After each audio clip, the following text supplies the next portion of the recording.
I remember, and I will title this The Yellow Butterfly Story.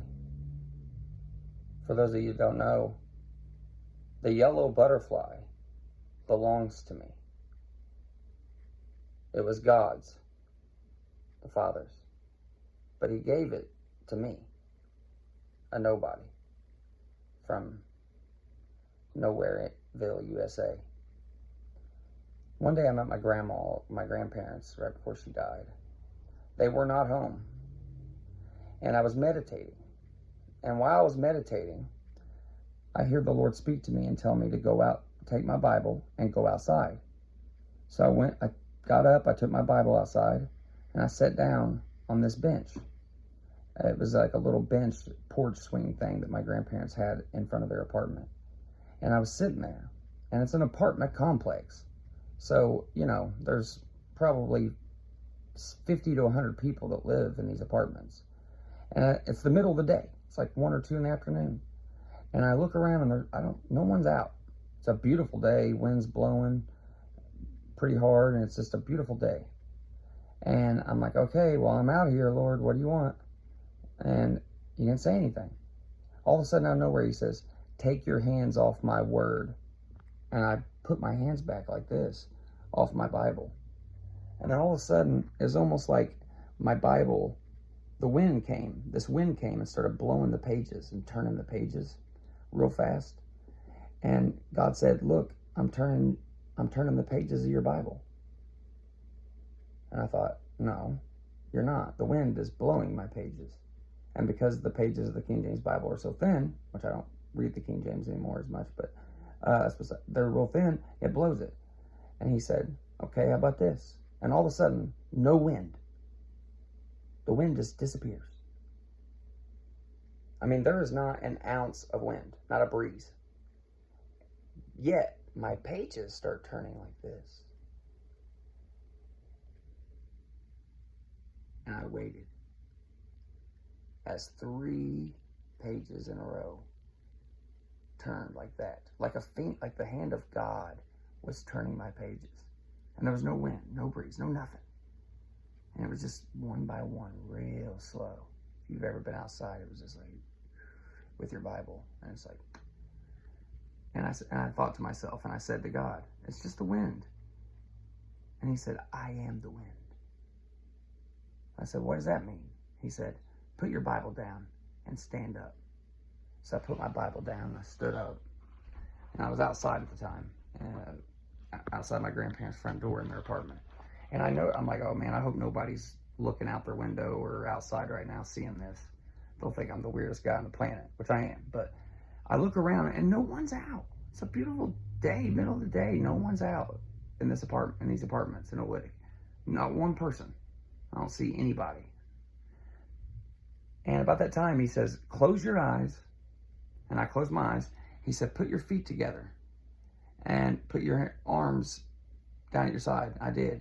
He said, close your eyes real tight. I said, okay. He said, now put your arms out like this, like you're Jesus on the cross. And I did. In broad daylight, out in the middle, is like this, my eyes closed. And I stood there for a minute, and then I thought, okay, I'm looking like an idiot. What's going on? What are you doing? And about that time, he said, listen, be still and know that I am God. That's Psalms chapter 46, verse 10. And I knew that, and I heard, like, as it were, like a metal watering canteen thing or some kind of metal thing being blown by the wind into something down the road or something. And then I heard some wind chimes, and I heard like a gas can or something get blown and whatever. And all of a sudden I could tell it was getting closer. I heard the trees, and I could tell it was a powerful wind. And all of a sudden, my eyes are closed now. I'm just sitting like this, anticipating as this huge gust of wind and breeze hits me. And it continues for about 10 to 15 seconds. And I mean, it was just going over me hard. And I'm sitting there, my eyes closed like I'm Jesus on the cross with my arms out. And as the wind was passing over me, I heard him say to my heart, this is me hugging you.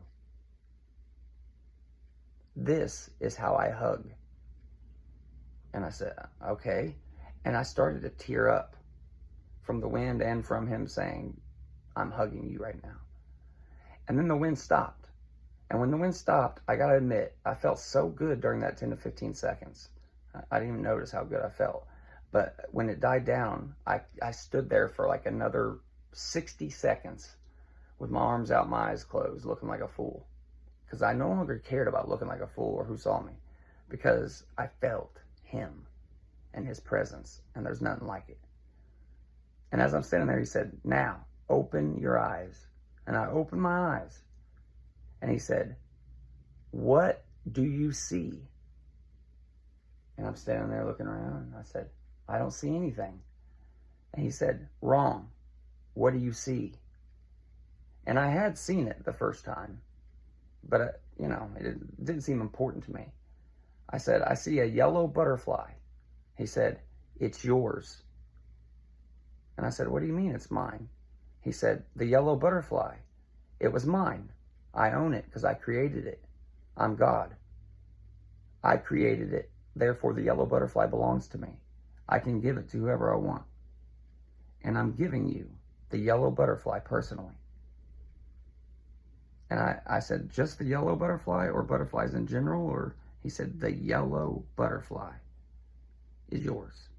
It will be a sign, a token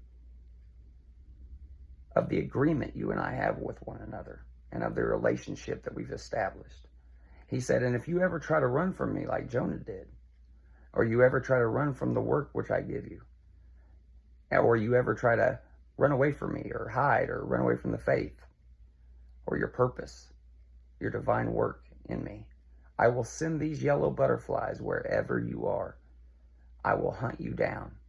And just as David said in Psalm 139, there's no place you can go that I won't be there. I'm in the wind.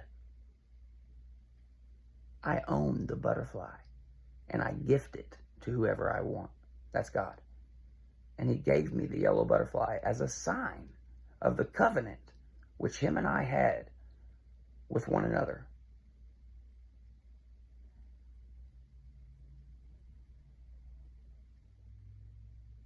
Months later, me and my 5-year-old little girl were lost in a corn maze.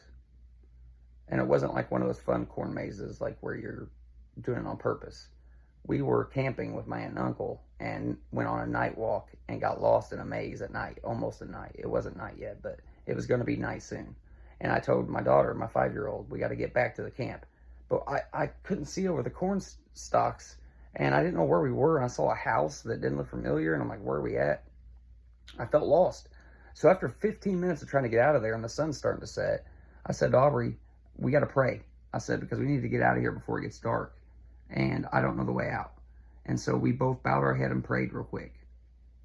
And my daughter, who was 5 years old, had heard the story of God giving me, she might have been 6 or 7 years old actually, of God giving me the yellow butterfly. So when she prayed, she asked God to send a yellow butterfly. Well, it just so happens that so did I. I prayed the same thing, quietly. And I didn't even know that she had prayed for a yellow butterfly until it was the first time I ever asked God to use that sign between him and I to help me. But maybe the only time since. But my daughter, we saw a yellow butterfly fly. As soon as we opened our eyes and we were done praying, this yellow butterfly flies right in front of our faces, going this way. And my daughter said, I prayed for a yellow butterfly to show us the way home. There it is. And I'm like, I started crying. She didn't notice it until a few steps later that I was crying, And I said, I prayed for a yellow butterfly too. And she was just so happy, childlike happy and joyful because God is real and he loves us. And she prayed for a yellow butterfly in childlike faith, and there it is. And this yellow butterfly, I kid you not, guys, we followed it down that way, it went this way, and then it went that way, and then we couldn't see it no more, but it didn't matter because we were back at the campsite. I own the yellow butterfly. I didn't make it, but it's mine. It is a sign between me and my God, the God of Abraham, Isaac, and Jacob, the God of Yaakov, the God of Israel, who is and will always be He's the same yesterday, today, and forever. Shalom. Don't just wear that cross. Bear that cross. Shalom.